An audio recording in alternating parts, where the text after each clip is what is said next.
Cannes. Royaume du glamour. Alors pendant ce sujet, Nicolas Gresset nous a rejoint, je vous demande de l'applaudir.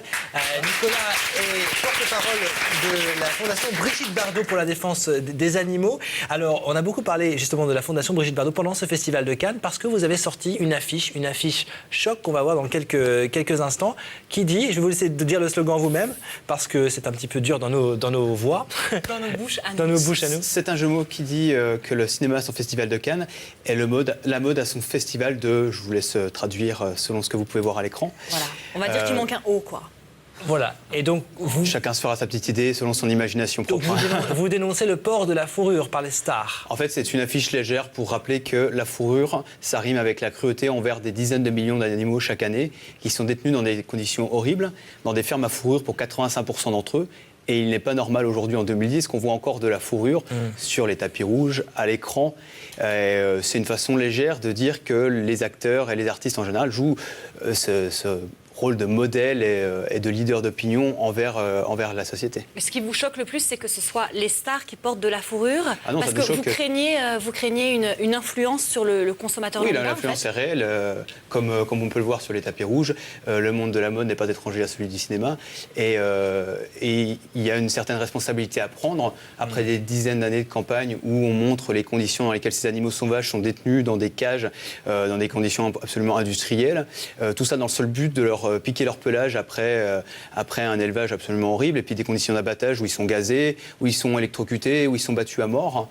Ce sont des animaux dont on va à l'encontre de leurs besoins naturels tout au long de leur vie, et tout cela n'est plus justifié aujourd'hui en 2010, où nous n'avons pas besoin du pelage d'un animal pour se vêtir et pour avoir chaud ou pour la mode. D'accord. Alors justement, c'est vrai que c'est une vraie question. Et que pensent des gens comme vous, comme moi, des stars qui portent de la fourrure? Stéphanie Manceau est descendue dans la rue pour leur poser la question. Et voici ce qu'ils ont répondu. Alors, un sujet qui divise encore. Kelly? Oh bah moi, ça me touche beaucoup parce que même dans la ferme, je représentais la Fondation Assistance aux animaux. C'est une cause qui m'a toujours beaucoup touchée et moi, je suis complètement horrifiée. Là. Le problème, c'est que ça s'arrête jamais. On en parle depuis, je sais pas, Brigitte Bardot en parle depuis tellement d'années.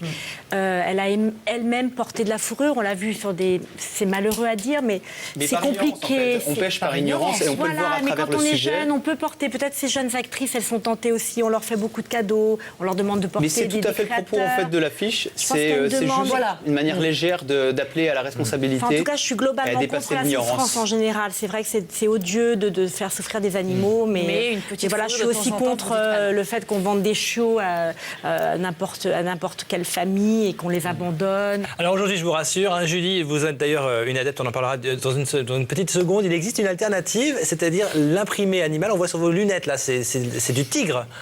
C'est ça, hein? Ah, moi je porte du plastique. Du plastique tigré. Tigré ou non, Voilà. ou moucheté, je ne sais pas. Et vous allez voir que certaines stars comblent leur appétit sauvage pour la mode d'une autre manière. Regardez. L'imprimé animal serait-il de retour? On espère que la réponse est un grand non, mais apparemment ce serait bien le cas. Dernièrement, les célébrités ne jurent que par le look safari. Certaines un peu trop, et d'autres juste assez. Même Lindsay Lohan fait la fête comme un animal. Ne vous méprenez pas, ce n'est pas qu'on est complètement contre, mais regardons les choses en face. Certaines stars ont tendance à montrer leur côté félin avec beaucoup de mauvais goût, et on n'adhère pas vraiment non plus au look femme des cavernes. Alors si cette mode est de retour, espérons que ce ne soit pas pour longtemps. Alors vous savez, dans cette émission, on aime les révélations. Donc qui autour de cette table possède des dessous panthère, léopard ou tigresse? Panthère, léopard, tigresse? Je crois qu'on m'en a offert une fois. J'ai un petit string panthère que je ne mets jamais évidemment, mais que j'exhibe de temps en temps quand je peux énerver. Quand elle énerve son copain, c'est terrible. Oh là là. Non, mais c'est vrai, Pas de string j'ai eu un panthère pour cadeau vous, Jonathan? magnifique. Je voulais pas le dire, mais... Oui. On vous a démasqué. Alors Sharon Stone aussi aime bien s'habiller en tigresse, mais on peut dire que ça ne lui a pas porté chance puisqu'il y a 2 ans, au Festival de Cannes, elle avait provoqué un scandale. Souvenez-vous. Voilà, Sharon Stone, qui, je vous le rappelle, est la grande absente de ce festival de Cannes, puisqu'elle n'a pas, dirigé le fameux gala de l'âme phare qu'elle fait d'habitude. Elle était en tournage. Elle a un autre point commun avec vous, Jonathan, Sharon Stone, c'est son QI, qui est censé être l'un des plus élevés d'Hollywood, supérieur à 132. Vous aussi, c'est votre cas. Comment vous vous êtes rendu compte que vous étiez surdoué? C'est une excellente question.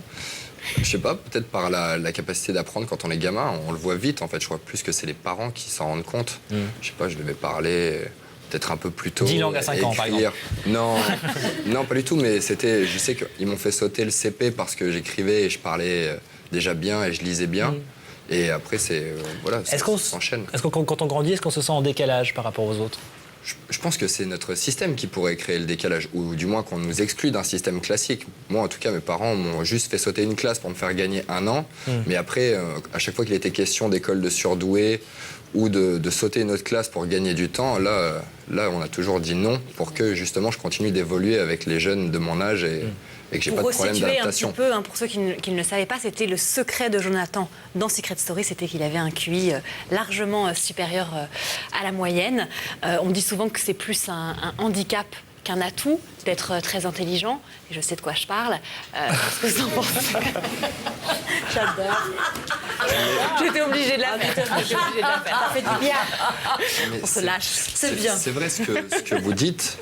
Et encore la semaine dernière où j'étais en assemblée générale avec donc mon association Mensa, à laquelle je fais partie, c'est une question d'ordre quotidien. Les personnes plus intelligentes que la moyenne ont plus de mal à s'intégrer, plus de mal à s'adapter.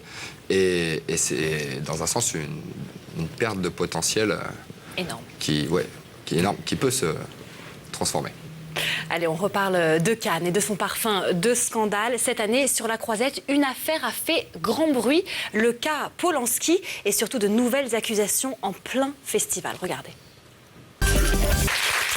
Alors vous avez pu le voir, Roman Polanski reçoit un support important de la part de nombreuses célébrités. Qu'est-ce que vous en pensez autour de cette table, de ce soutien des stars? Il y a le clan BHL d'un côté et puis les gens comme Michael Douglas qui disent attention, pas tout mélanger.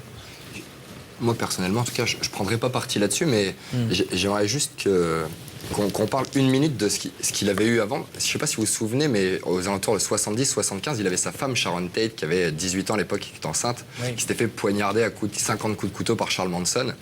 Et ce que je vois juste, c'est que en termes de karma, en tout cas, il a une vie super mouvementée. Voilà. Mais je ne prendrai pas parti, en tout cas. Mesdames, BHL, Michael Douglas, s'il fallait prendre parti, vous diriez quoi? Je ne prendrais certainement pas parti. Je laisse Polanski à son immense talent. Déjà, quand on regarde le pianiste, on pense qu'il a fait une œuvre magnifique. C'est un humain, un poète, un grand monsieur. Pour le reste, je ne suis pas dans son lit. Mais ces stars qui vont jusqu'à faire une pétition pour dire voilà, nous on le soutient quoi qu'il arrive, est-ce que son talent vient effacer quelque chose qui aurait été fait? Parce qu'encore une fois, on ne sait pas. Ce sont des accusations, il peut y avoir du chantage. Moi, je veux dire, j'étais pas là. J'étais pas là. Qu'est-ce que vous voulez que je vienne donner mon avis? Mais d'autres stars ne se sont pas privées pour justement faire. Ce sont peut-être des proches aussi. Alors, est-ce que les stars sont au-dessus des lois? Certainement. Parce que l'argument a été avancé dans ce cas-là. En l'occurrence, son extradition a été retardée. J'espère pas. Voilà, les cas aussi graves, si tant est que ce soit vrai. J'espère pas.